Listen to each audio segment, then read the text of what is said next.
হযরত আল্লাহর নবী বলেন, উম্মত দুনিয়াতে যারা অবৈধভাবে সম্পদ রুটি করে, কিয়ামতের ময়দানে আল্লাহ রাব্বুল আলামিন তাদেরকে হাসরের মায়দানের একটা পাশে বিরাট বড় জায়গা তৈরি করে দিবে।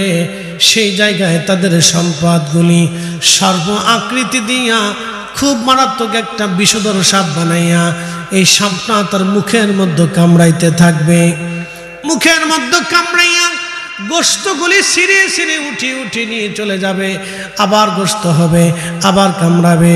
আল্লাহর নবী বলেন, উম্মত একবার কামড় দিলে 40 বছর পর্যন্ত বিষের ক্রিয়া চলতে থাকবে। 40 বছর পর্যন্ত বিষের ক্রিয়া চলতে থাকবে।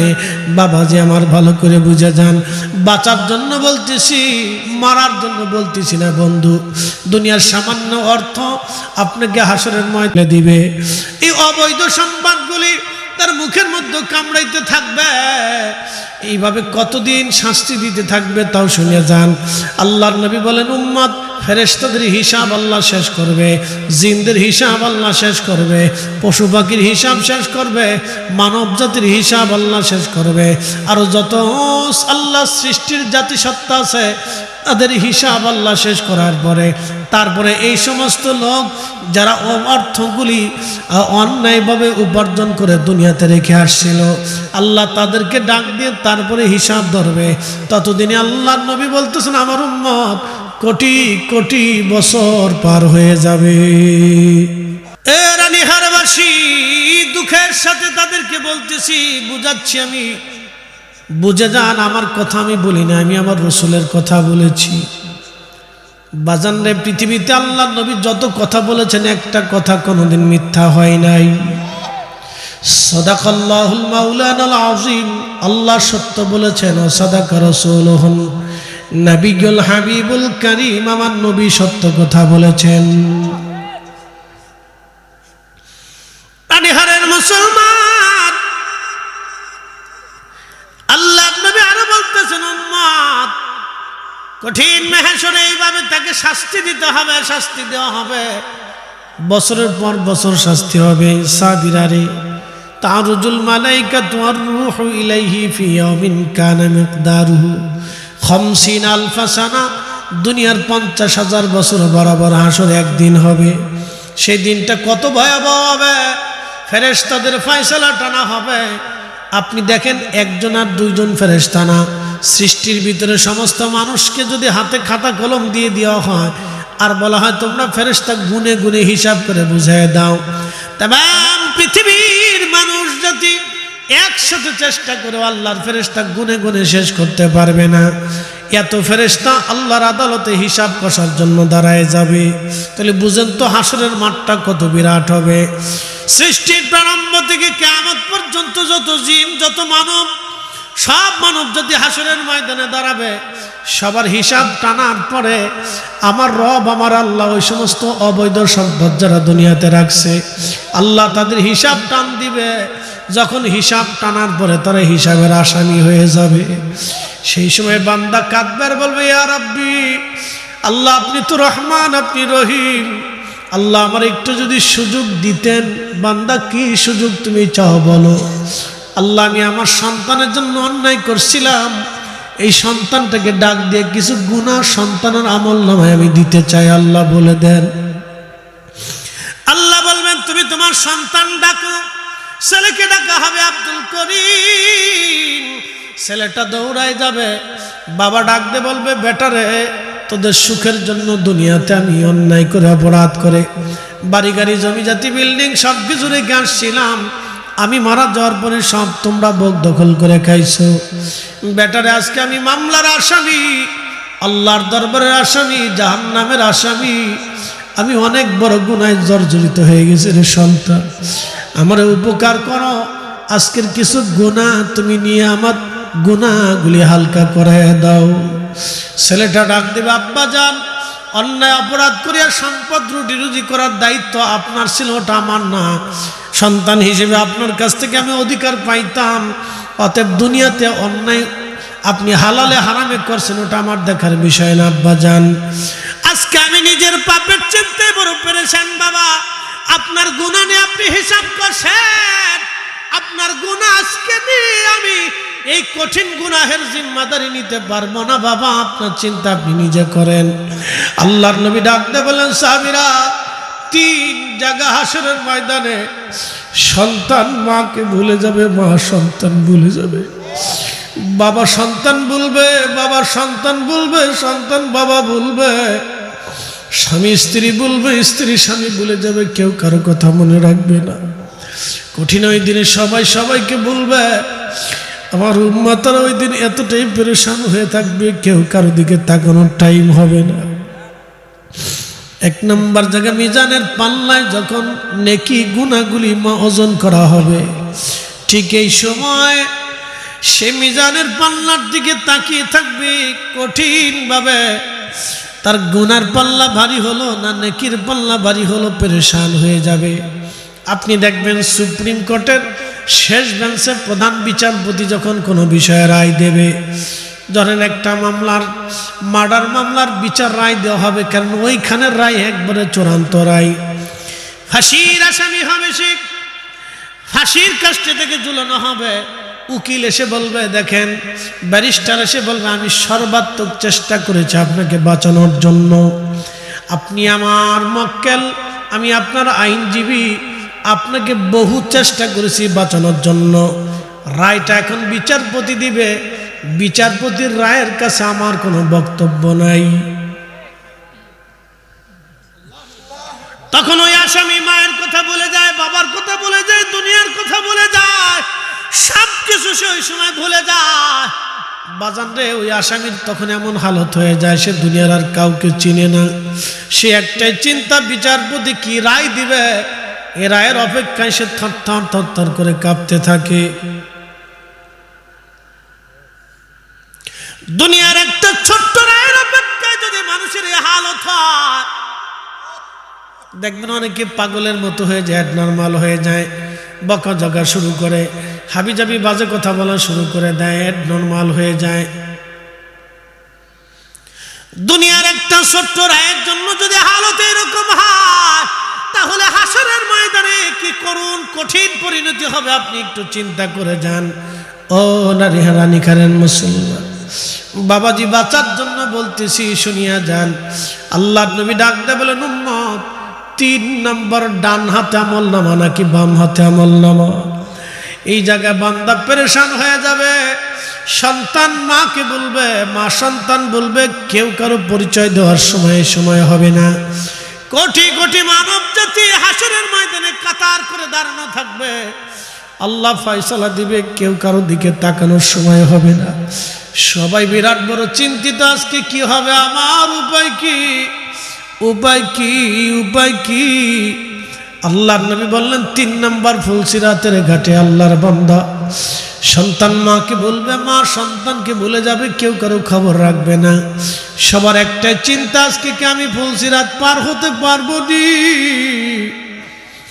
যদি আল্লাহ বেজার হয়, ফুলসিরাত থেকে আমাকে জাহান্নামে নিক্ষিপ্ত করা হবে। কঠিন এই পরিস্থিতিতে সময় পেরেশান, কেউ কারো কথা খবর রাখবে না। আল্লাহর বান্দা সেই দিন সন্তানটা তাকে রেখে চলে যাবে। মেয়েটাকে ডাকতে বলবে, কন্যা রে, তোমার সুখের জন্য আমরা হালাল হারাম বাসি না। আমি বাবা, আজকে আমি মামলার আসামি, আমার কিছু গুনাহ নিয়ে তুমি গুনাহ হালকা বানায় দাও। মেয়েটা ডাকতে বলবে, আব্বা জান, হালালে না হারামে এই বিষয় আমার ছিল না, এটা আপনার। আব্বা গো, আমি আজকে নিজেই বড় মামলার আসামি হয়ে গেছি আব্বা, আপনার গুনাহ নিয়ে আমি আজকে গুনার পাল্লা ভারী বানাইতে পারবো না রে আব্বা। তখন আল্লাহর বান্দা কাঁদবে, বলবে, ইয়া রাব্বি, সুযোগ যদি দাও আমি আমার স্ত্রীকে ডাক দেব। আল্লাহ বলবেন, ডাকো।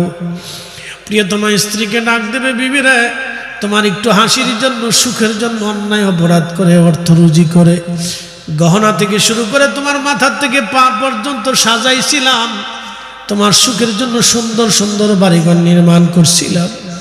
বিবি, তোমরা একসাথে 40 বছর এক ঘরে ঘুমাইছি, কাটাইছি, সুখে দুঃখে পার করছি, আজকে অনেক বড় গুনাহ হয়ে গেছে, আমার কিছু গুনাহ নিয়ে আমার গুনাহ হালকা বানায় দাও। স্ত্রী বলবে, স্বামীরে বিয়ে করার সময় আপনি সম্মানজনক ভরণ পোষণের কথা বলেছিলেন, আপনি আমাকে খাওয়াবেন, পোশাক আদি দিবেন, সুন্দর বাসস্থান দিবেন, হালাল হারাম এটা আমার না, এটা আপনার। অতএব স্বামী গো, আপনি আপনার চিন্তা করেন, আপনার গুনাহ মাথায় নিয়ে আমি আমার পেরেশানি বাড়াবো না। বান্দা তখন কাঁদতে থাকবে, আল্লাহ বলবে হে বান্দা আর কি কেউ তোমার আছে? বান্দা বলবে ইয়া রব আজকে আমার আর কেউ আপন নাই। আল্লাহ ডাক দেবে, বান্দা তোমাকে কি কোরআনে আমি বলে দেই নাই, ইয়া আইয়ুহাল্লাযীনা আমানু, হে ঈমানদারেরা, লা তুলহিকুম আমওয়ালুকুম ওয়ালা আওলাদুকুম আন যিকরিল্লাহ, সম্পদ এবং সন্তানের প্রেমে পড়ে তোমরা আমি আল্লাহর জিকির থেকে গাফেল হইও না, হালাল হারাম থেকে জুদা হইও না, নামাজ হজ যাকাত থেকে জুদা হইও না, আমি আল্লাহর দেওয়া বিধান থেকে জুদা হইও না। যদি হও আমাইয়া ফাআল যালিকা ফাউলাইকা হুমুল খাসিরুন, এমন ক্ষতিগ্রস্ত হওয়া যার কোনো শেষ সীমানা থাকবে না। এ রানীহারবাসী, সেদিন আপনার কেউ আপন হবে না। আল্লাহ কোরআনে আল্লাহ আরো বলে দিলেন, আলিয়াউমা নাখতিমু আলা আফওয়াহিহিম ওয়া তুকাল্লিমুনা আইদিহিম ওয়া তাশহাদু আরজুলুহুম বিমা কানু ইয়াকসিবুন। হাসরের ময়দানে দাঁড়াইয়া বাজে বাজে কথা বলার সুযোগ নাই, মিথ্যা ধোঁকাবাজি কথা বলার সুযোগ নাই। আল্লাহ বলেন তোমার জবানে মোহর এঁটে দিব, তুমি চুপ থাকবে। তোমার চোখ কথা বলবে, তোমার কান কথা বলবে, তোমার হাত কথা বলবে, তোমার পা কথা বলবে, তোমার অঙ্গ প্রত্যঙ্গ তোমার বিরুদ্ধে সাক্ষ্য দিতে থাকবে। উপায় নাই রে, উপায় নাই রে, উপায় নাই, উপায় নাই রে, উপায় নাই রে, উপায় নাই।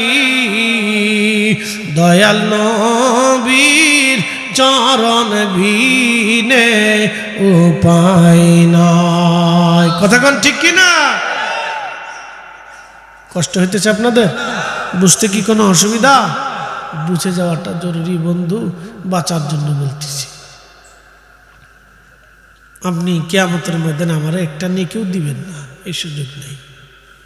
তবে যদি কেউ দয়া করে তাহলে আল্লাহ তাকে দয়া করবে। শোনেন, একটা হাদিস আসছে, এক ব্যক্তি হাসরের ময়দানে আল্লাহ হিসাব কিতাব করে দেয়, কোনো আমল টামল নাই, গুনাহ টোনা নেক নেক যোগ বিয়োগ করার পরে একটা নেকি আছে, আল্লাহকে বান্দা জাহান্নামে চলে যাও। তো বান্দার একটা নেকি, আর কোনো আশা টাশা নেই। একজনের একটা নেকির অভাব হবে, একটা নেকি হইলে তার ওজনের পাল্লা ভারী হবে। রবকে বলবি ইয়া রাব্বি যদি একটু সুযোগ দিতেন তাহলে দেখি একটা নেকি কোথাও খুঁজে পাই কি। ছেলে আছে, মেয়ে আছে, স্ত্রী আছে, আত্মীয় স্বজন আছে, একটু খুঁজে খুঁজে দেখি। তো সারা হাসরের ময়দান তন্ন তন্ন তন্ন, বুঝতে পারতেছেন এত কোটি মানুষের ভিতরে খুঁজে পাওয়া। তো সারা হাসরের ময়দান তন্ন তন্ন করে খুঁজতে খুঁজতে শত শত বছর পার হইব। ছেলেরে বলবে, ছেলেকে আব্বার সময় নেই, আমি নিজেরটা নিয়ে পেরেশান আছি। কথা সত্য। রসুল বলছেন 3 জায়গা বান্দা কারো খেয়াল করবে না। তো ছেলে বলবে আব্বা পেরেশান, মেয়ে বলবে বাবা পেরেশান, স্বামী স্ত্রী বলবে পেরেশান। তো কেউ নেকি দিবে না। তো বিমুৎস চিন্তিত হয়ে জাহান্নামের দিকে যায়। তো একজন জিজ্ঞেস, তোমার নেকি আছে কদ্দূর? আমি একটাই পাইছি, আমার আর নাই। তোমার কদ্দূর? আমি একটা হইলে জান্নাতে যাইতে পারি। তখন ওই লোকটার দয়া হবে, ডাক দেখো যে আমার তো নাই কিছু, একটাই আছে, তো তো মিলিয়ে যাও, যাও। একসাথে বলবেন না মারহাবা? বললো তুমি লয়ে যাও, তুমি নিয়ে যাও, আমার তো একটাই নেকি, আমার তো জান্নাতে যাওয়ার কোনো সিস্টেম নাই। তো তোমার যেহেতু একটা দরকার, তা আমি তোমার দিয়ে দিলাম, নিয়ে যাও। একসাথে বলবেন আল্লাহু আকবার। শোনেন, সে খুশির আতিশয্যে দৌড়াই যে আল্লাহকে ইয়া রাব একটা নেকি পাইছি, আপনি আমারে বেহেশত দিয়ে দেন। তা আল্লাহ ডাক দিবে, ও বান্দা এক নেকি তোমার কে দিল? আল্লাহ জানে না? জানে। কে দিছে? আল্লাহ, ওই যে একজন বান্দা আব্দুল করিম, সে একটা নেকি আসিল, সে জাহান্নামে চলে যাইতেছে। আল্লাহ তাই জন্য সে দয়া করে আমার একটা নেকি দিয়ে দিছে। আল্লাহ বলবে, এ বান্দা, ওই বান্দার চাইতে আমার 99 গুণ দয়া বেশি। তোকে একটা নেকি দিয়ে যে দয়া করলো, মানলাম ইয়ারহামিন নাস ওয়া মানলাম ইয়ারহামিল্লাহ, যে মানুষকে দয়া করে না আল্লাহ তাকে দয়া করে না, যে মানুষকে দয়া করে আল্লাহ তাকে দয়া করে। আমি রব ওয়াদা করেছিলাম যে আমার বান্দাকে দয়া করবে, আমি আল্লাহ তাকে দয়া করব। এ বান্দা রহিম আব্দুল করিম লাব্বাইক ইয়া রাব্বুল আলামিন, এদিকে আসো। তুমি কি দয়া করে একটা নেকি দিয়ে দিচ্ছ? বলে হ্যাঁ ইয়া রব দিয়ে দিছি আল্লাহ, আমার তো একটাই আছে। আল্লাহ বলবেন যাও, তোমার চাইতে আমার 99 গুণ দয়া বেশি, তোমাকে আমি মাফ করে দিলাম, জান্নাতে দিয়ে দিলাম।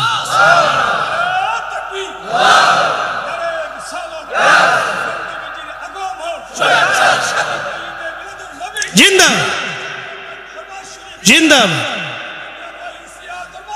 জিন্দাবাদ জিন্দাবাদ মারহাবা বলে। যেহেতু সত্তরার হুজুর কেবলার নাম বলি ফেলেছে, তো একটা ঘটনা শোনাই।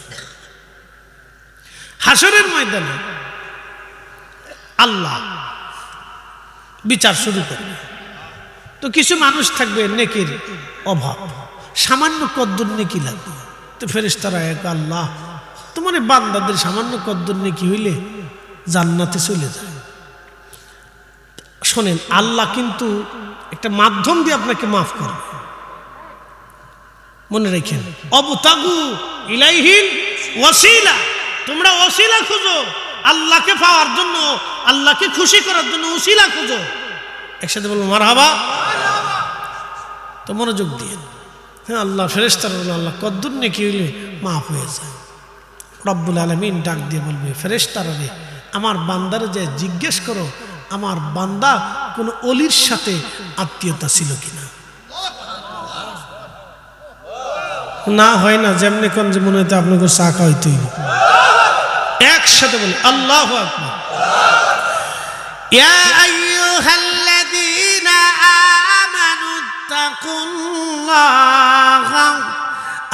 আমানুত্তাকুল্লাহা ওয়া কুনু মা'আস সাদিকিন।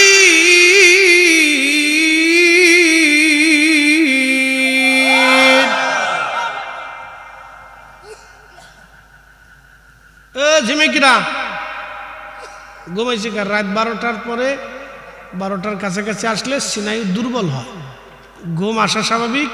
আর এইখানে যারা বসে তারা মধ্যবিত্ত দিনমজুর গরিব শ্রেণীর, কোটি কোটি টাকার মালিকরা এটা করেও না, এখানে আসেও না। তাদের পোলাপান হাফ প্যান্ট পরে বোতল শা খেয়ে বেড়ায়। হাজার হাজার কোটি টাকার মালিক যারা, তাদের অধিক পোলাপান দেখবেন বোতল সার মুরিদ। তারা তো কোরআন হাদিস বুঝে সুঝে না, জুমার নামাজও ঠিক মতো পড়ে টরে না। যা দেখেন গুলশান বানানিতে হাসা কইছে না মিছে কইছে, ভালো করে বুঝে দেখেন। তারা এগুলি মাহফিল জীবনে কোনোদিন দেয় না। তারা ইচ্ছা করলে বাংলাদেশের রন্ধে রন্ধে প্রত্যেক বছরে সারা বাংলাদেশে অন্তত শত শত মাহফিল তারা ইচ্ছা করলে দিতে পারে। পারে না ভাই? পারে। বসুন্ধরার মালিকের ছেলে যদি চিন্তা করে যে আমার আব্বার নামে প্রত্যেক জেলায় 10টা করে মাহফিল দিতে পারে, ও কোনো ব্যাপারই না। ও টিস্যু বেচার 10 ভাগের 1 ভাগ টিহা না। এই যে ফানি বেছে না, ফানি, এই ফানির 10 ভাগের 1 ভাগ এই টিহাও লাগতো না।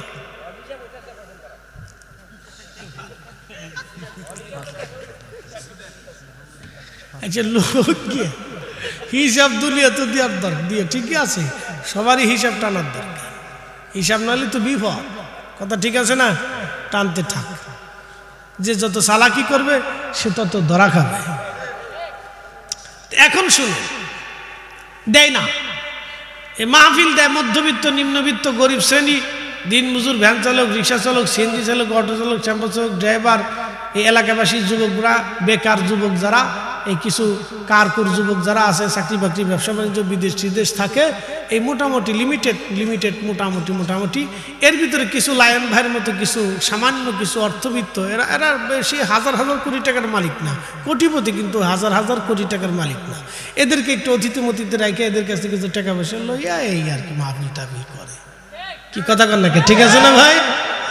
হাজার হাজার কোটি টাকার মালিক আমাদের দেশে এমপি, মন্ত্রী, মিনিস্টার। জীবনে দেখছেন আপনাদের এই এলাকার এমপি, মন্ত্রী যারা ছিল মাহফিল টাহফিল করছে, মাহফিল জীবনে দিছে বাবার নামে একটা? জীবনে টাকা ভূতে খাইব, কুত্তায় খাবো, বিলাইতি খাইব।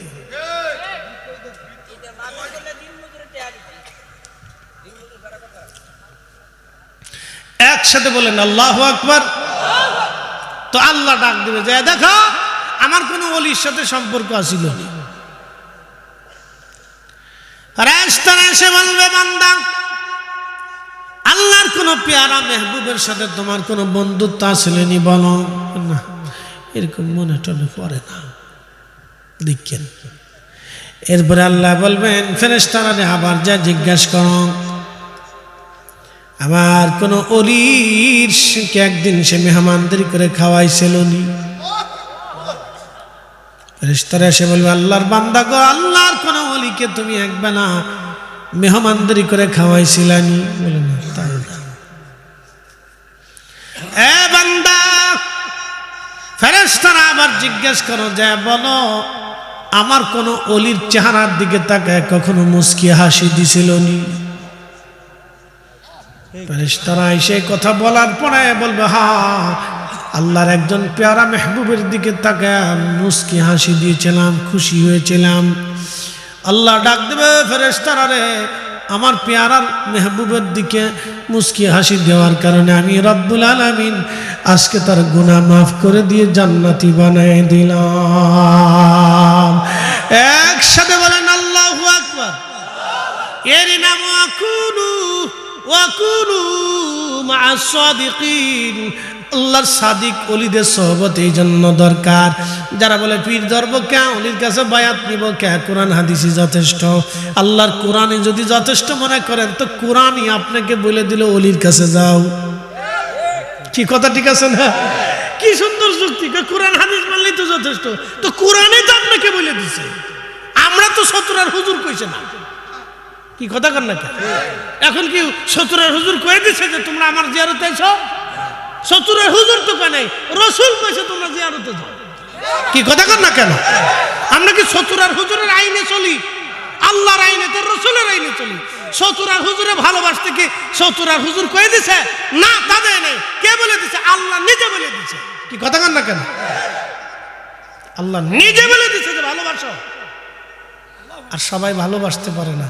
আল্লাহ যারা দয়া করে তার কলিজায় ওলি আল্লাহদের মোহাব্বত ঢুকায় দেয়। সবাই ভালোবাসতে পারে না।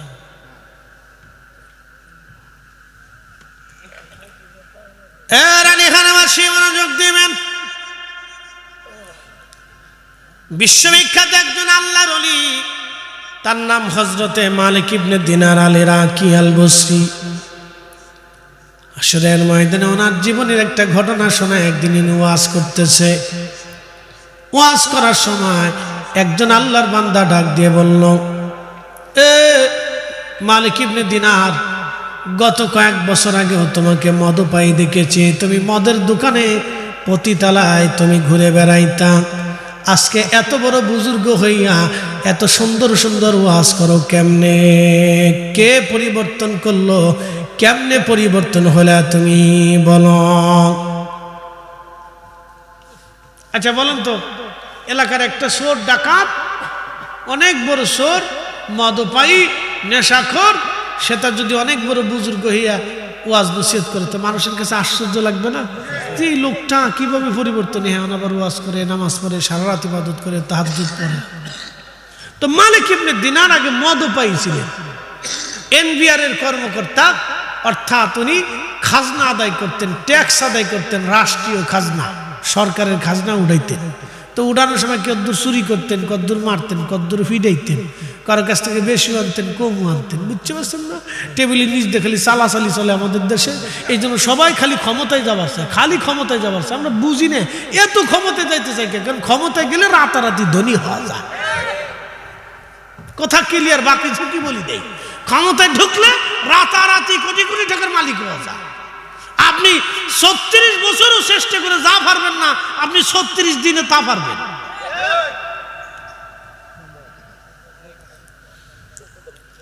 খুব মনোযোগ দিয়ে শুনে যাবেন। কষ্ট হইতেছে আপনাদের? 10-15 মিনিট চলবে ইনশাল্লাহ। তাহলে একসাথে বলেন তো, নারে তাকবীর, নারে রিসালাহ, আহলে সুন্নাত ওয়াল জামাআহ। একটু হায় হায়,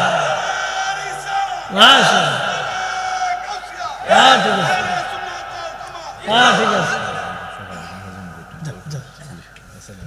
মাশাআল্লাহ। গলাও দিছে আল্লাহ একটা।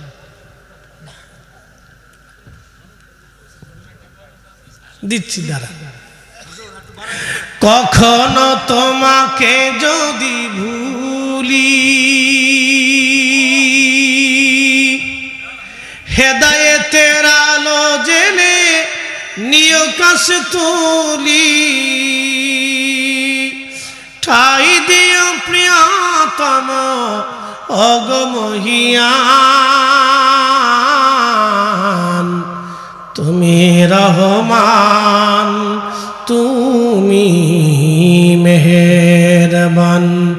অন্ধ গায়ে না শুধু তোমারি গুণগান, বুঝেও বুঝে না তবু শান, তুমি রহমান তুমি মেহেরবান।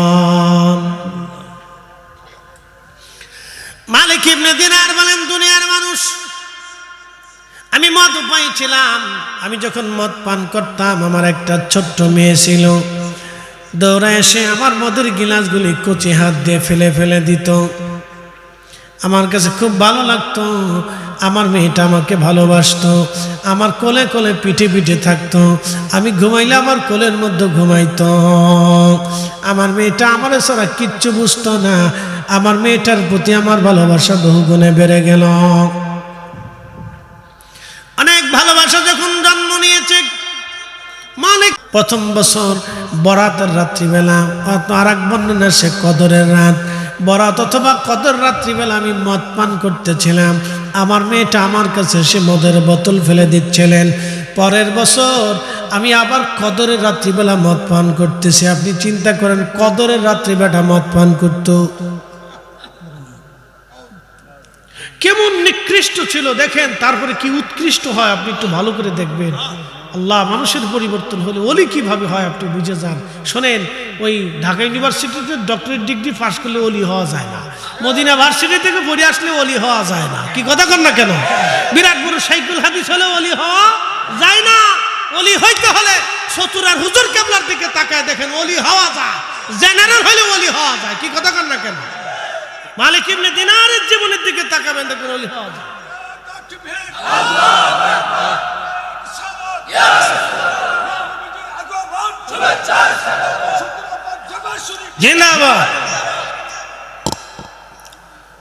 মনোযোগ দিয়ে কথাগুলি শুনে যাবেন বাবাজি। হাজরাতে মালিক ইবনে দিনার আর ইরাকি বলতেছেন, আমি কদরের রাত্রিবেলা মদ পান করি, আমার মেয়েটা পরের বছর কদরের রাত্রি মদ পান করতেছি, কিন্তু মদ পান করা অবস্থায় আমি ডুকরিয়ে কেঁদে দিলাম, কারণ গত বছরও মেয়েটা আমার মদ ফেলে দিয়েছিল, আজকে এই বছর আমার মেয়েটা আর আমার মাঝে নাই। আমার আল্লাহ আমার মেয়েটাকে তার কাছে নিয়ে চলে গেছে। মাত্র 3 মাস আগে আমার মেয়েটা মারা গেছে। সন্তানের বিরহ বেদনায় আমি মদ পানরত অবস্থায় কান্না করতেছিলাম, আর ওই অবস্থায় আমি ঘুমিয়ে পড়লাম। কদরের রাত্রিবেলা ঘুমিয়ে পড়েছি, মদ পান করা অবস্থায় আমি চেয়ারের মধ্যে ঘুমিয়ে পড়লাম। ঘুমিয়ে পড়ার পরে আমি স্বপ্ন দেখি হাসরের মাঠ কায়েম হয়ে গেছে, হাসরের ময়দান কায়েম হইছে, কোটি কোটি মানুষ হাসরের ময়দানের দিকে যাচ্ছে। ওয়া ইদাল কুবুরু বুসিরাত, কবর উদ্বেলিত হয়ে হাসরবাসী কবর থেকে উঠা দৌড়াইতে থাকবে আল্লাহর দিকে, আল্লাহর দিকে দৌড়াবে। আলিমাত নাফসুম মা কদ্দামাত ওয়া আখারাত, সেদিন মানুষ জানবে সে আগে কি পাঠিয়েছিল, পিছে কি পাঠাইলো, হাসরের ময়দানের জন্য কি নিয়ে আসছে, কি ঈমান আনলো, কি আমল আনলো। সেই দিন মানুষ জানতে পারবে তার নেকির ভান্ডের মধ্যে কি আজ আছে জমা হলো। আরে কঠিন কঠিন হাসরের ময়দান, বড় কঠিন। জিন্দেগি তো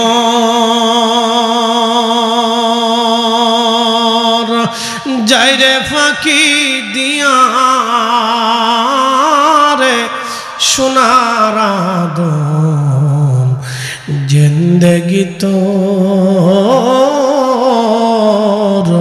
যায় ফাঁকি দিয়া। ও আদম রে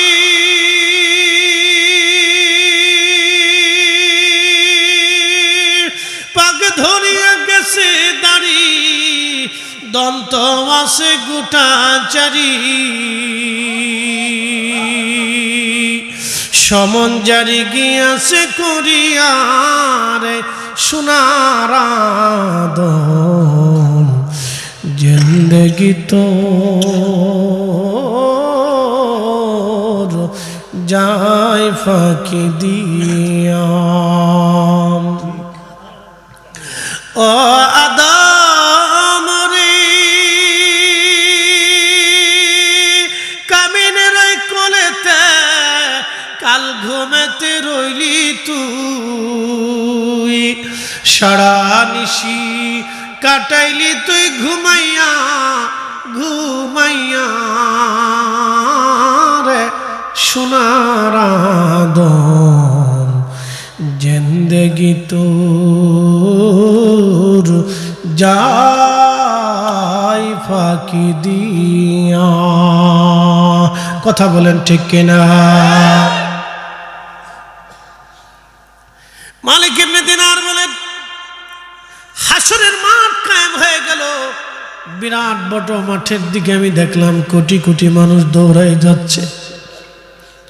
আমি মালিক ইবনে দিনার দেখি জাহান্নাম প্রজ্বলিত, কঠিন জাহান্নামের লেলিহান শিখা গর্জন তর্জনে কত মানুষ পাগল পারা হয়ে দৌড়াচ্ছে, দিক বিদিক ছোটাছুটি লেগে গেল, কে কোথায় পালাবে, কোথায় কোন জায়গা যাবে, কার কাছে যাবে, কঠিন এই দৃশ্য আমি দেখলাম। এরপরে হঠাৎ করে দেখি একটা সাপ আমাকে দাবড়াইতেছে। আমি সাপ থেকে বাঁচার জন্য হাসরের ময়দান ভরে দৌড়াই, কতজনের কাছে সাহায্য চাই, কেউ কিছু করে না। আমি তার থেকে বাঁচার জন্য দৌড়াচ্ছি, দৌড়াইয়া দৌড়াইয়া আমি হাসরের ময়দানের একটা কোনায় যায় দেখি একজন বৃদ্ধ লোক বসে আছে। আমি তাকে যা বললাম, বৃদ্ধ এই সাপ থেকে তুমি আমাকে বাঁচানোর চেষ্টা করো। বৃদ্ধ ডাক দিয়ে বললাম, মালিক আমি বড় হীন ক্ষীণ দুর্বল, এত বড় সাপ তাড়ানোর মতো কোনো শক্তি আমার নাই, তুমি অন্য কোথাও চেষ্টা করো। মালিক ইবনে দিনার বলেন আমি আরো দৌড়াইতে লাগলাম হাসরের ময়দানে। দৌড়াইতে দৌড়াইতে দেখি বিরাট বড় একটা প্রাসাদ দেখা যায়, জান্নাতি প্রাসাদ। আমি ওই প্রাসাদের দিকে দৌড়াইছি, এমন সময় বাঁচার জন্য একজন ফেরেশতা ডাক দিল, হে প্রাসাদের অধিবাসীরা, আমাদের দিকে একজন বান্দা দৌড়ে আসতেছে, হয়তো তার কোনো আমানত আমাদের প্রাসাদের মধ্যে আছে, তোমরা তাড়াতাড়ি প্রাসাদ থেকে বের হয়ে তাকে রক্ষা করো। সেই প্রাসাদের দরজা খুলে দিল। আমি প্রাসাদের দিকে দৌড়ায় দৌড়ায় যাচ্ছিলাম। যখন প্রাসাদের দিকে দৌড়ায় যাই, লক্ষ্য করলাম হাজার হাজার ছোট ছোট বাচ্চারা দৌড়াইয়া দৌড়ায় আমার দিকে আসতেছে। এর মধ্যে দেখলাম আমার ছোট্ট মেয়েটাও ওই প্রাসাদের মধ্যে দেখা যায়। আমার যে মেয়েটা মারা গেছে ওই মেয়েটাও দৌড়াইয়া দৌড়াইয়া আমার দিকে আসতেছে। আমি আমার মেয়েটাকে দেখলাম। মেয়েটাকে দেখার পরে মেয়েটা আমার দৌড়ায় জড়ায় ধরে বলল, আব্বু তুমি এইখানে কেমনে আসলা গো বাবা? আমি মেয়েটাকে জড়িয়ে ধরছি, সাপটা আমার পিছু পিছু মেয়েটা সাপটাকে ধরতে যাওয়ার পরে সাপ পালিয়ে চলে গেল। আমি ওইখানে বসে গেলাম। বসে যাওয়ার পরে আমার কন্যা সন্তানটা আমার কোলের মধ্যে বসে আমাকে জড়িয়ে ধরে রাখছে। আমি বললাম, মা রে, এই হাসরের ময়দানে এত সুন্দর মনোরম প্রাসাদের মধ্যে তুমি কি করো? এত এত বাচ্চা কাচ্চা কাঁদে। মেয়েটা ডাক দে বলল, আব্বু ছোট্ট কালে যেই বাচ্চাগুলি মারা যায়, মায়ের কোল বাবার কোল খালি করিয়া আজ এই বাচ্চাগুলি আল্লাহটাকে সারা দিয়ে চলে আসে গো বাবা। এই বাচ্চাদেরকে আল্লাহ জান্নাতের ভিতরে জায়গা বানাইয়া দেয়। আব্বা জানেরা জান্নাতি,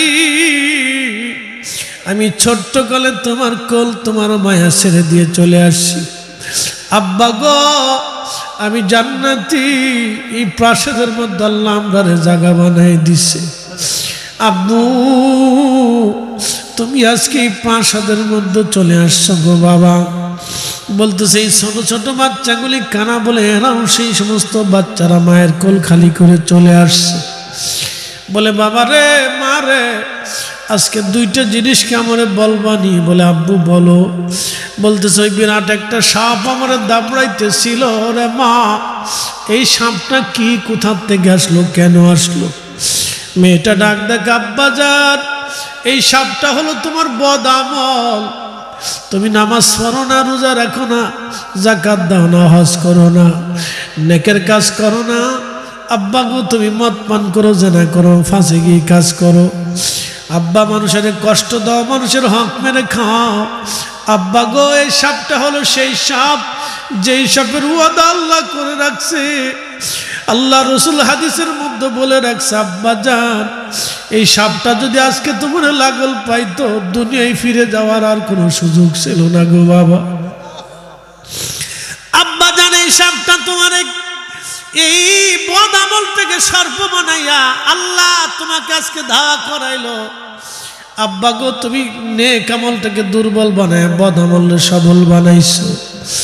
তখন মালিক ইবনে দিনার ডাক দেয়া বললেন, মারে, আর একটা জিনিস বুঝলাম না, জিনিস বলবানি। বলো আব্বু জান। বলে ওই হাসরের ময়দানের এক পাশে একজন বৃদ্ধ বসা ছিল মা, ওই বৃদ্ধ লোকটাকে। বলে আব্বা জান, এই বৃদ্ধ লোকটা হলো তোমার নেক আমল, তুমি তারে বৃদ্ধ বানাইয়া দুর্বল বানায় রাখছো। বাবা গো, তুমি তারে দুর্বল বানাইছো আব্বা।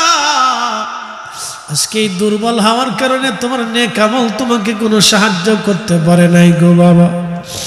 মালিক ইবনে দিনারকে জড়িয়ে ধরে মেয়েটা বলতেছিল, আব্বা জান, তোমার কি এখনো সময় হয় নাই তুমি গুনাহ থেকে ফিরে আসবা? বাবা গো, তোমার কি এখনো সময় হয় নাই তুমি নামাজের কাতারে দাঁড়াবা? তোমার কি এখনো সময় হয় নাই তুমি রোজাদারের অন্তর্ভুক্ত হবা? তোমার কি এখনো সময় হয় নাই অন্যায় অপরাধগুলি ছেড়ে দিবা? আব্বা জান, তোমার কি এখনো সময় হয় নাই তুমি নামাজের কাতারে দাঁড়াইবা গো বাবা? মালিক ইবনে দিনার নাক দেখে আমি মেয়েটাকে বললাম, মালিক, আজকে থেকে ওয়াদা করে গেলাম আর কোনোদিন অন্যায় করব না, গুনাহ করব না, অপরাধ করব না রে মা। ঘুম ভেঙে গেল আমার। আমি এই স্বপ্নটা দেখার পরে কদরের রাত্রিবেলা তাহাজ্জুদের সময় হয়ে গেল। আমি গোসল করিয়া তওবা করিয়া যায় নামাজ বিশেষ সেজদায় পড়ে কান্দি, ইয়া রাব্বি, ইয়া রাব্বি, ইয়া রাব্বি, আমি অনেক বড় অপরাধ করছি আল্লাহ, আপনি আমারে মাফ করে দেন, মাফ করে দেন। আল্লাহর কোরআনে আল্লাহ বলেন, কুল ইয়া ইবাদিয়াল্লাযীনা আসরাফু আলা আনফুসিহিম, আমার হাবিব আপনি আপনার উম্মতকে জানান, আমার বান্দারা পাহাড় পরিমাণ, সমুদ্র পরিমাণ, অগণিত অসংখ্য তুলনাহীন গুনাহ যদি আমার বান্দা করে, বন্ধু লা তাকনাতু মির রাহমাতিল্লাহ, আমার রহমত থেকে নিরাশ হতে তাদেরকে নিষেধ করে দেন। ইন্নাল্লাহা ইয়াগফিরুয যুনুবা জামিআ, নিশ্চয় আমি আপনাদের যাবতীয় গুনাহগুলি মাফ করে দিব। চিৎকার মেরে জোরে বলেন আল্লাহু আকবার। চিৎকার মেরে বলেন না ইয়া রাসূলুল্লাহ, ইয়া হাবিবাল্লাহ, ইয়া নবিয়াল্লাহ। কখনো তোমাকে যদি ভুলি, হেদায়েতের আলো জ্বেলে নিউ কাছে তুলি, ঠাই দিও প্রিয়তম, ওগো ঠাই দিও প্রিয়তম, ওগো মহিয়ান, তুমি রহমান, তুমি মেহেরবান। অন্ধ গাহে না শুধু তোমারি গুণগান, বুঝেও বুঝে না তবু শান, তুমি রহমান, তুমি মেহেরবান। জীবন পরিবর্তন হলো মালিক ইবনে দিনারের। সমস্ত সম্পদগুলি আল্লাহর রাস্তায় দান করে দিলেন, একটা টাকাও তিনি রাখলেন না। ঘর থেকে বের হয়ে গেলেন, দিনহীন মুজাহাদা করতে করতে করতে করতে তওবা করে আল্লাহর দরবারে ফিরে আসার পরে এত বড় ওলি হয়ে গেলেন তিনি। একদিন নৌকা করে নদী পার হচ্ছিলেন। নৌকা করে নদী পার হওয়ার সময় মাঝি নদীর মাঝখানে যাওয়ার পরে মাঝি বলল, সবাই পয়সা দেন, সবার ভাড়া সবাই বের করে দেন, ভাড়া বের করে দেন। সবাই ভাড়া দিল, কিন্তু মালিক ইবনে দিনার ভাড়া দেয় না। মাঝি ডাক দে বলে, বান্দা ভাড়া দাও, আল্লাহর বান্দা। মালিক ইবনে দিনার বলল, মাঝি আমি দিনহীন আল্লাহর পথের একজন পথিক, আমার কাছে কোনো পয়সা করি নাই, আমার কাছে কিছুই নাই, তোমাকে ভাড়া দেওয়ার মতো মাফ করে দাও। মাঝি ডাক দেখায়, বেটা পয়সা দিতে পারবি না, তোকে ঘাড় ধাক্কা দিয়ে নদীর মধ্যে আজকে ফেলে দেব। ফাজলামি করিস, টাকা দিতে পারবি না তো নদীর নৌকায় কেন উঠেছিস? কিছু এই নৌকা আল্লাহ দেখবেন এরকম আছে না, তাদের রূঢ় ব্যবহার খুব খারাপ, মারাত্মক ব্যবহার, লুজ। তো খুব মনোযোগ দিন। তো মাঝি বলতেছে, বেটা টাকা দে, তাহলে ঘাট ধাক্কা দিয়ে তোকে বের করে দেবো, পানির মধ্যে ফেলে দেবো। বেটা টাকা ছাড়াইছিস কেন? তো মাঝি চিনে নাই সে মালিক ইবনে দিনার অনেক বড় ওলি। একসাথে বলবেন আল্লাহু আকবার। তো মালিক ইবনে দিনার খুব লজ্জা পেয়ে গেলেন। ইয়া রাব্বি, আল্লাহর দরবারে হাত বাড়ায় পানির মধ্যে হাত বাড়াই দিছি, ইয়া রাব্বি আল্লাহ ইজ্জত বাঁচাও। আল্লাহ তখনই ডাক দিয়ে বলতেছে, এ মাছেরা, প্রত্যেকে মুখে করে একটা করে স্বর্ণ মুদ্রা নিয়ে যাবে। আসতে হয়ে গেল না? কি জবানে কি মোহর মেরে দিচ্ছেন নাকি? সুবহানাল্লাহ কইতে টইতে পারেন না? না ক্লান্ত হয়ে গেছেন আমার মতো? একসাথে বলেন আল্লাহু আকবার। ওলিদের ইজ্জত রক্ষা করে কে ভাই? একসাথে বলেন, কে করে? মালিক ইবনে দিনার হাত বাড়াই দিছে। আল্লাহ বলেন, এ মাছেরা, প্রত্যেকে মুখে করে একটা করে স্বর্ণ মুদ্রা নিয়ে যা। দেখ মাঝির কত টাকা লাগে, আমার মালিক আজ অপমান হচ্ছে। মানে আদালি ওয়ালিয়ান ফাকাদ আযানতুহু বিল হারব। ওলিদের সাথে যারা দুশমনি করে, বেয়াদবি করে, রব বলেছেন আমি তার সাথে যুদ্ধ ঘোষণা করি। ফয়সালা কি আমাদের না আসমানের? আসমানের ফয়সালা, আমাদের নাই। তখন মালিক ইবনে দিনার হাত বাড়াই দিছে। মাঝি দেখে নৌকার চারপাশে হাজার হাজার মাছ, প্রত্যেকের মুখে করে একটা করে স্বর্ণ মুদ্রা। মালিক ইবনে দিনার বলতেছে, মাঝি রে, তোর যত পয়সা লাগে নিয়ে যা, তো ভাড়া আল্লাহ পাঠাই দিছে, দেখ। একসাথে বলবেন আল্লাহু আকবার। কে পাঠাইছে? আল্লাহ পাঠাই দিছে, দেখ। তেলের গাড়ি তেলে চলে, হাওয়ার গাড়ি হাওয়ায় উড়ে, বিনা তেলে চালায় গাড়ি নবী সুলাইমান। আমরা সেই মুসলমান। কি কথা ঠিক কি না? আমরা সেই মুসলমান। আল্লাহু আকবার। মালিক ইবনে দিনার কয়, এ মাঝি, যত পয়সা লাগে নিয়ে যাও। মাঝি আর পয়সা নিবে কি? মাঝি তো বুঝে ফেলেছে, আই হায় কোন জায়গায় হাত দিছি, আগুনে হাত দিয়ে ফেলছি, আরে সর্বনাশ, দুনিয়াও যাইব আখিরাতেও যাইব। কি কথা কর লেখা? যারা ওলিদের সাথে বেয়াদবি করে তার দুনিয়াও শেষ,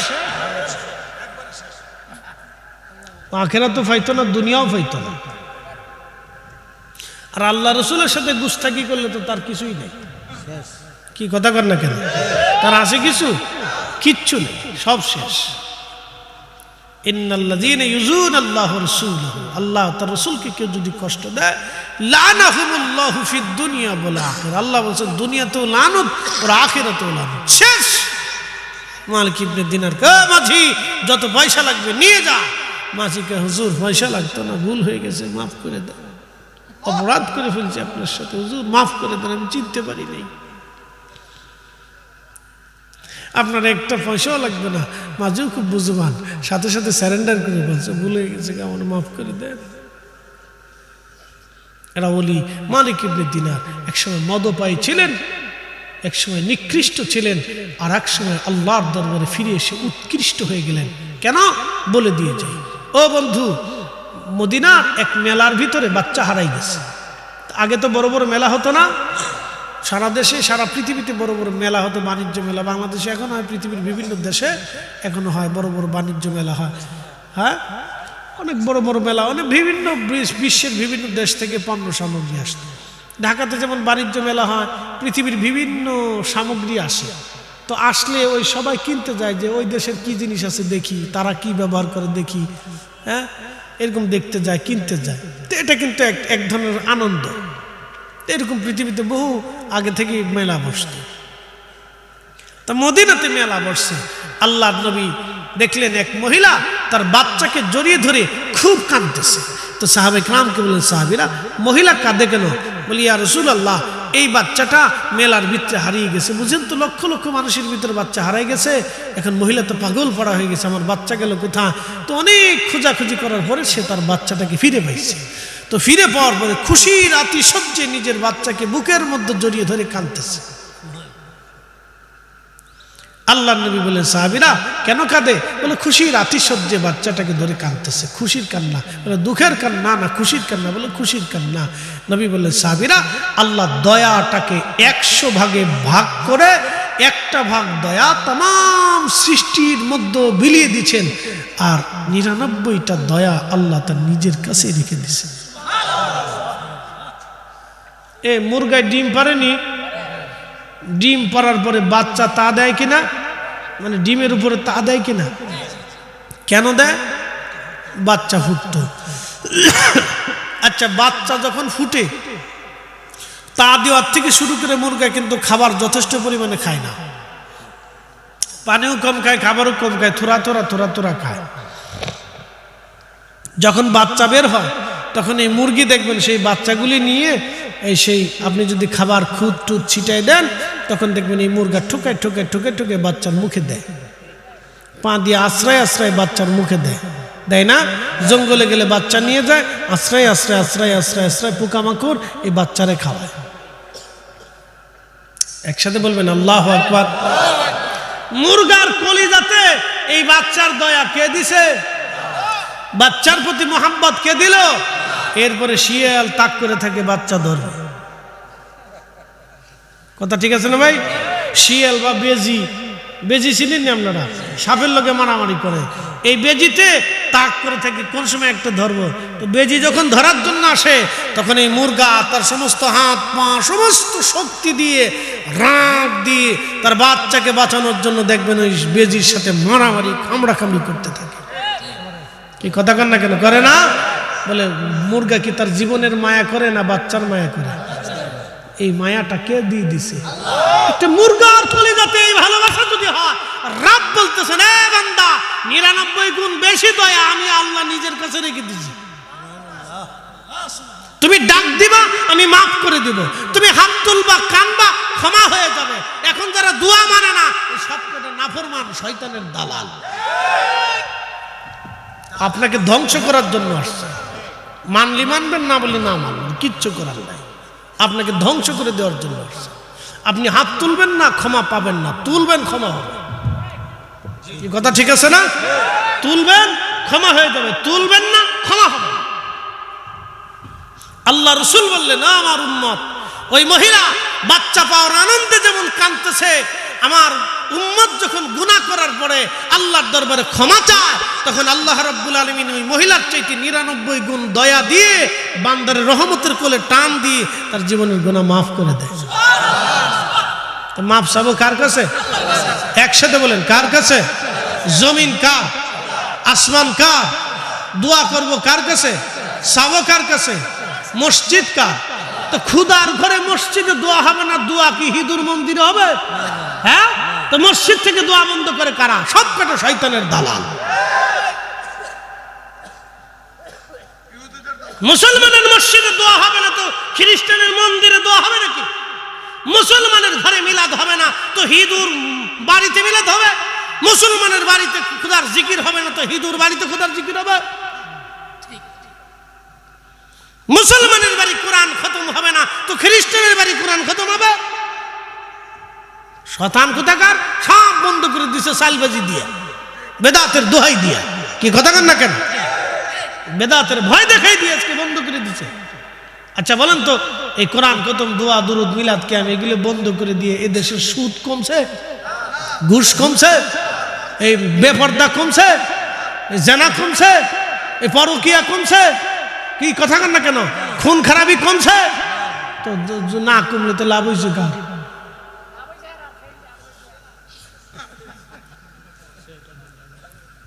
শয়তানের লাভ হয়ে গেছে। কথা ক্লিয়ার, ভেজাল টেজাল নাই ভাই। আমি এইভাবেই কথা বলি, আল্লাহ আমাদেরকে এগুলি বুঝার তৌফিক দিক বলেন আমিন। একটু জবানটা খুলে কাশি কুশি দিয়ে গলাটা সারান তো, জোরে জোরে জোরে। ওই ঢাকাতে, হ্যাঁ যে ঢাকাতে দেখবেন সিএনজি ড্রাইভাররা, দুঃখিত হেল্পার রাখা, যাত্রাবাড়ি যাত্রাবাড়ি যাত্রাবাড়ি যাত্রাবাড়ি যাত্রাবাড়ি গুলিস্তান গুলিস্তান গুলিস্তান গুলিস্তান, তারপরে যে কি কয় গাবতলি গাবতলি গাবতলি গাবতলি গাবতলি গাবতলি গাবতলি গাবতলি গাবতলি গাবতলি গাবতলি গাবতলি গাবতলি। আমি মক্কাতেও দেখছি, এই মদিনার স্ট্যান্ডে যা দেখছি, যে মদিনাতেও দেখি এই বাসের ড্রাইভারে কইতেছে এই বাক্কা বাক্কা বাক্কা বাক্কা বাক্কা বাক্কা বাক্কা বাক্কা বাক্কা বাক্কা বাক্কা বাক্কা বাক্কা বাক্কা বাক্কা বাক্কা বাক্কা। কি যারা মক্কা মদিনা গেছিল না, বাক্কা বাক্কা বাক্কা বাক্কা বাক্কা বাক্কা বাক্কা বাক্কা না, ওই যারা গাড়ি ড্রাইভার করে তারা তো প্যাসেঞ্জার দরকার, ঠিক আছে না? তে তন্তর থেকে হে কবে যায় ব্রাহ্মণবাড়িয়া ব্রাহ্মণবাড়িয়া ব্রাহ্মণবাড়িয়া ব্রাহ্মণবাড়িয়া ব্রাহ্মণবাড়িয়া ব্রাহ্মণবাড়িয়া ব্রাহ্মণ, তো হেতা ঘুমায় ঘুমায় ব্রাহ্মণবাড়িয়া ব্রাহ্মণবাড়িয়া ব্রাহ্মণবাড়িয়া ব্রাহ্মণবাড়িয়া ঘুমায় ঘুমায় বাক্কা বাক্কা বাক্কা বাক্কা ঘুমায় ঘুমায় গাবতলি গাবতলি গাবতলি। কারণটা কি? সারাদিন ওটা জপছে। এই জন্য ওলিরা জিকির করাইতেন, একসাথে বলবো মারহাবা। ওলিরা কি করাইতেন, কেন জিকির করাইতেন? এইখান থেকে বুঝে যান। আমি এত কোরআন হাদিসের দলিল দেব না, বুঝে যাবেন প্র্যাকটিক্যাল থেকে। আল্লাহ আল্লাহ আল্লাহ আল্লাহ আল্লাহ আল্লাহ আল্লাহ আল্লাহ আল্লাহ আল্লাহ, এই আল্লাহ আল্লাহ করতে করতে করতে করতে করতে করতে করতে করতে করতে করতে করতে আপনি 33 কোটি লইতে পারে একটা আল্লাহ আল্লাহ আল্লাহ জাগ্রত হবে। মরার যখন টাইম আসবে তখন আপনি করবেন আল্লাহ আল্লাহ আল্লাহ আল্লাহ আল্লাহ আল্লাহ আল্লাহ আল্লাহ। অসুস্থ তখনও আল্লাহ আল্লাহ আল্লাহ আল্লাহ আল্লাহ। একসাথে বলবেন আল্লাহু আকবার। এটা হলো জিকিরের মর্তবা, জিকিরের গুরুত্ব। আসেন জবান খুলে দিয়ে 5টা মিনিট আল্লাহ জিকির করি, চলবে নি? চলবে? তাহলে একসাথে বলি আল্লাহু আকবার। জবান খুলে দিয়ে আল্লাহ আল্লাহ আল্লাহ আল্লাহ আল্লাহ আল্লাহ আল্লাহ আল্লাহ।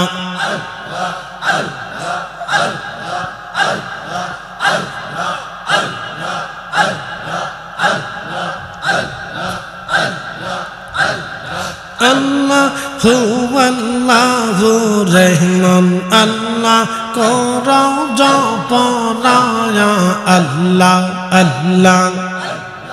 আল্লাহর নামটি না জপিলে দিল তো জিন্দা হইবে না, হো আল্লাহর জিকির না করিলে দিল তো জিন্দা হইবে না। আল্লাহ আল্লাহু রহমান আল্লাহ করো জপনায়া আল্লাহ আল্লাহ আল্লাহ।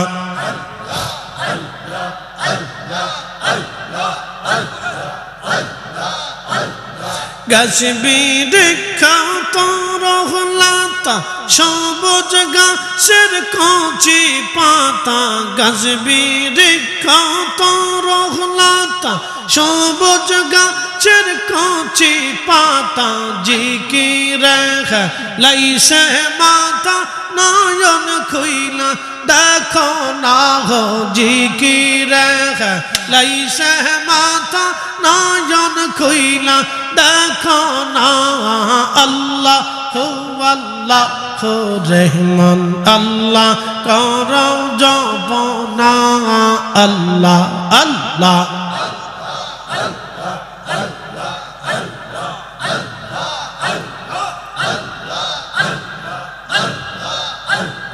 আল্লাহর জিকির না করিলে দিল তো জিন্দা হইবে না গো আল্লাহর জিকির না করিলে দিল তো জিন্দা হইবে না আল্লাহু আল্লাহু রহমান আল্লাহ কর জপনা আল্লাহ আল্লাহ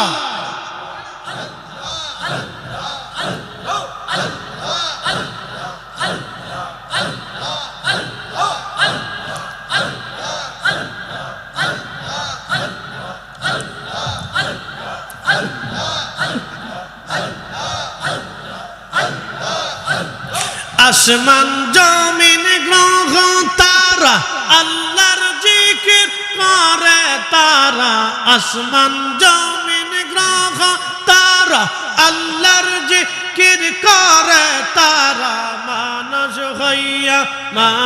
হইয়া তোমরা কেন আল্লাহ জিকির করো না আল্লাহ আল্লাহু রহমান আল্লাহ কর জপনা আল্লাহ আল্লাহ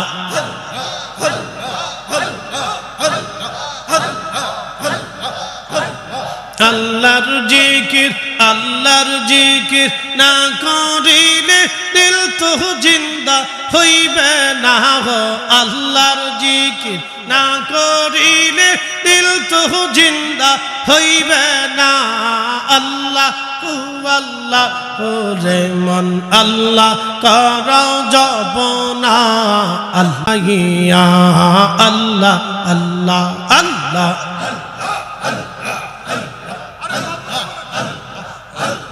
সাদের জীবন হালাই হালাই শেষ হইতে চলিল নামাজ রোজা জিকির ফিকির কিছুই নাহি হইল রং তামা সেই দিন কাটাইলাম রং তামা সেই দিন কাটাইলাম আল্লাহর তালাশ করলা না ও আল্লাহর জিকির করলা না ডুবলো বেলা দেখনা চাহিয়া আল্লাহ আল্লাহ আল্লাহ হায় হায়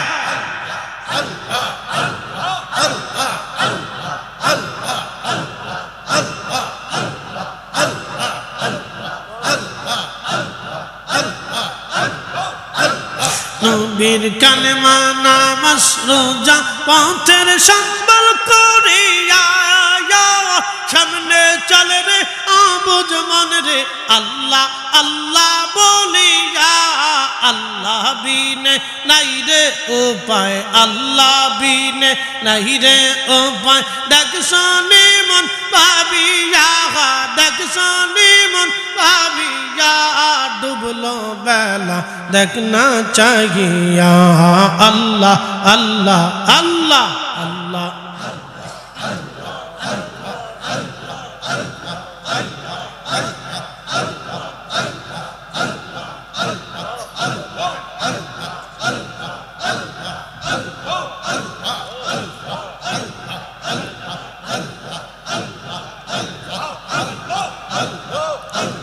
পর পারের ডাক পড়িলে পর পারের ডাক পড়িলে পার হবি তুই কি দি যাবর পার হবি তুই কি দি যা ডুবলো বেলা দেখ না চাহিয়া আল্লাহ আল্লাহ আল্লাহ আল্লাহ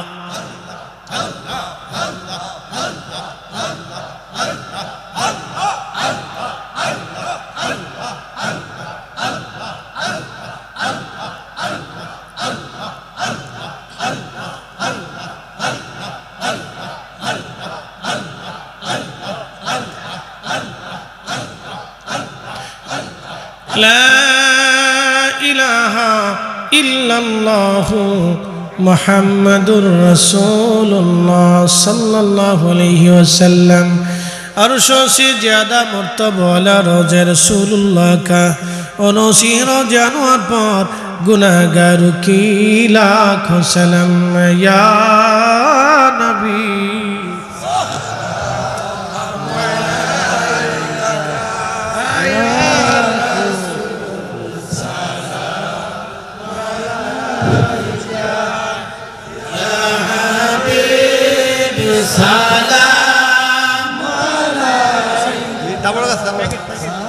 হইব খিচুড়ি